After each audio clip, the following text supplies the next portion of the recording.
Goeiedag, beste kijkers en luisteraars van Culturo TV. RGD-arts waarschuwt. Duizenden Surinamers dragen HIV zonder te weten.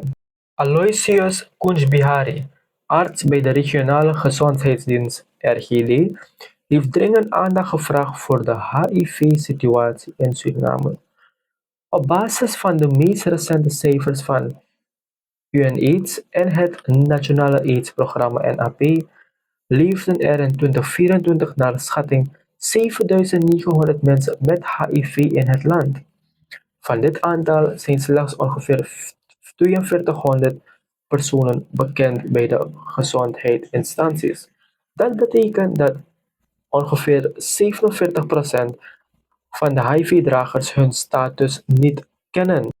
Ondanks dat in 2024 een recordaantal van ruim 50.000 HIV-testen werd afgenomen, blijft een groot deel van de geïnfecteerden ongeregistreerd.